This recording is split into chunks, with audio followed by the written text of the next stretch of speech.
Hey everyone, welcome to The Explainer. Today, we're decoding something called the dopamine trap.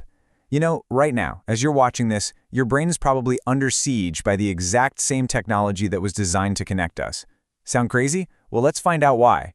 So we are living through this modern, kind of invisible crisis. It's the ultimate biological trap of the 21st century. Let me ask you a question that might hit a little too close to home. Why are you always so tired? Think about it. You finish a long day, you crash on the couch, and you do what literally all of us do. You pull out your phone.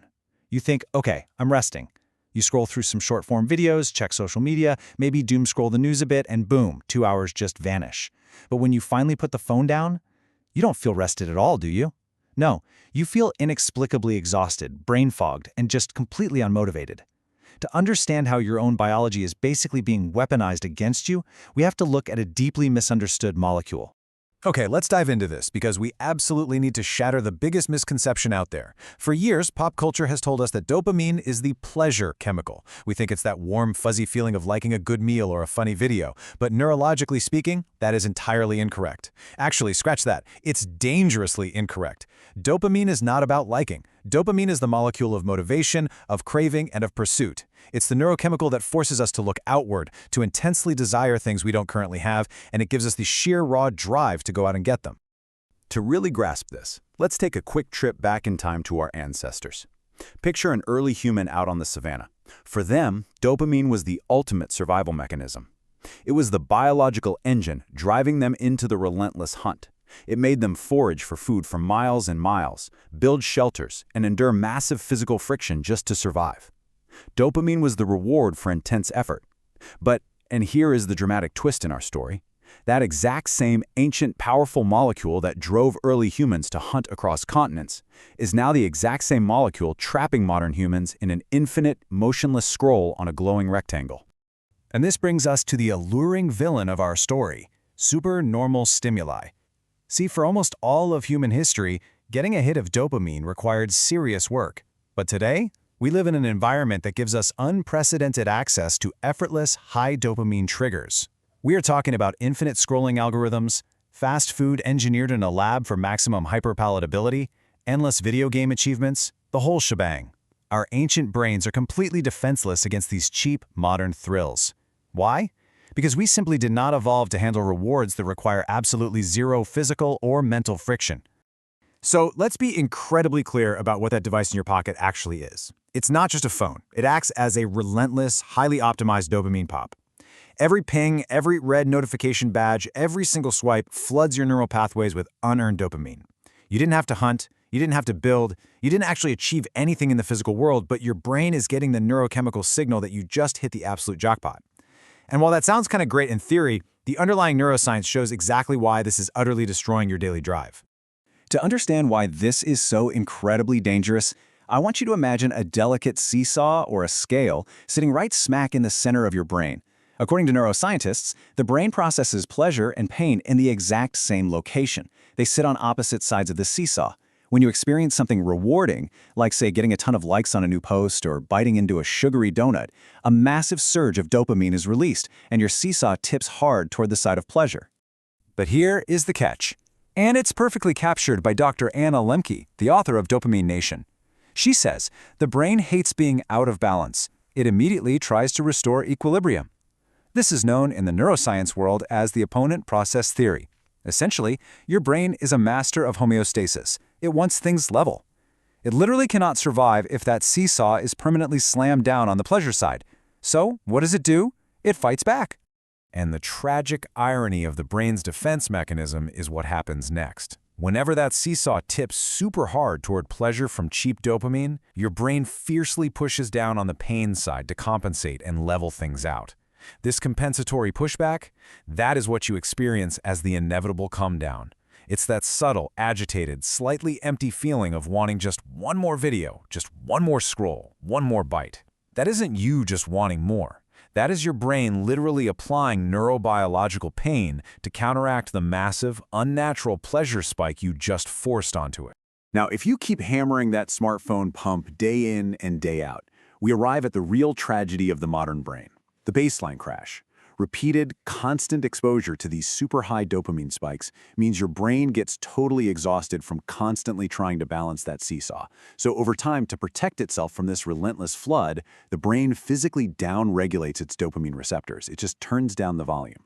Your seesaw gets permanently stuck on the pain side, and your overall everyday baseline level of dopamine drops right through the floor.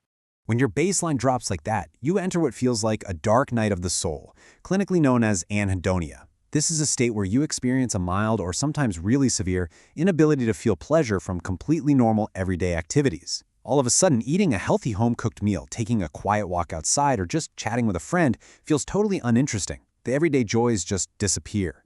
You're left feeling lethargic, maybe slightly depressed, and entirely unmotivated to engage with the real world simply because those normal things can't even begin to compete with the supernormal stimuli your brain is now hooked on. So, if you take nothing else away, please remember this crucial point. Your burnout is a neurobiological deficit. It is absolutely not a moral failing. When you're sitting on the couch, unable to get up and study or work out or just clean your room, it is so incredibly easy to beat yourself up and call yourself lazy. But you need to understand that right now, your brain physically lacks the neurochemical drive to do hard things. Your screen addiction has downregulated your receptors. So empathize with yourself for a moment here. You are fighting a biological battle against algorithms designed by literally thousands of genius engineers to hijack your specific neurochemistry. Okay, take a breath. Because this explainer is not just some doom and gloom cautionary tale. Neurobiology works both ways. The incredible neuroplasticity of the human brain means that you can completely reverse this trap. We are shifting gears now from the problem to a highly inspiring, practical rescue plan. Because there is a very clear biological path out of this trap to reset your receptors and get your natural drive back. We're going to walk through the ultimate 3-step biohack to reset your dopamine baseline and fix that broken seesaw. This is your rescue plan. Step 1, you abstain to detox. Step 2, you intentionally do hard things. And step 3, you reframe effort. Let's break down exactly how you, as a beginner, can execute this starting literally today. All right, step 1 is the critical foundation, the 24 to 48-hour dopamine fast. You have to stop the flood. By intentionally abstaining from your biggest, most effortless high dopamine triggers, like taking a strict, no-excuses break from social media, video games, or processed sugar for just 1 or 2 days, you give your brain a chance to breathe. In the absence of those massive daily spikes, your brain realizes, oh, hey, I don't need to push down on the pain side anymore. Your dopamine receptors start to upregulate again, and your seesaw slowly resets back to a natural, neutral baseline. Once you start clearing that digital noise, you move to step 2, and here are some very actionable, beginner-friendly tips for this. You need to intentionally engage in difficult tasks that offer zero immediate cheap rewards. We call these hard things. We're talking taking a cold shower, pushing through a hard, sweaty workout, or even just forcing yourself to sit in total silence and read a physical book. At first, your brain is going to resist this hard because it's used to getting dopamine for free, but the real magic happens when you push through that initial friction. So why do we do these hard things? Because it is literally hacking the seesaw. Think back to that opponent process theory we talked about earlier. By willingly doing something difficult, by intentionally tipping the seesaw toward the pain side first, your brain still wants balance, right? So how does it compensate this time? It pushes hard toward the pleasure side. After you finish that freezing cold shower or that intense run, your brain naturally elevates your dopamine baseline, and incredibly, it stays elevated for hours. You actually earn a natural, sustained state of motivation and well-being. Which brings us to step 3, the ultimate mindset shift, championed by neuroscientist Dr. Andrew Huberman. He says, we must train ourselves to find pleasure in the effort itself, not the reward. Think about it. If you only go to the gym so you can eat a huge pizza afterward, you're still a slave to the cheap reward. You're completely undermining the circuit. But if you can look at the friction, the sweat, and the sheer difficulty of the workout and tell yourself, you know what? This pain is the reward. This effort is growing my brain. You actually attach the dopamine release to the work itself. And that right there, that is the secret to an infinite, limitless source of motivation. So let's summarize this whole journey. We live in a world that desperately wants to pump you full of cheap, unearned pleasure until you're completely numb and exhausted. To reclaim your brain, you have to stop chasing those cheap thrills. You have to deeply understand that constant comfort is a trap. By detoxing from supernormal stimuli and actively choosing to embrace healthy friction, you rebuild your dopamine receptors. You restore the beautiful balance of that seesaw, and you win back the motivation you need to chase your actual meaningful goals. I want to leave you with one final lingering thought. Every single time you reach into your pocket and pull out that glowing screen, a biological transaction takes place. The modern world is perfectly engineered to drain your drive one tiny swipe at a time. The science is incredibly clear on exactly how this trap works and exactly how you can escape it. The only question remaining is the one you have to answer right now today. Will you take the steps to control your dopamine, or will you let it control you?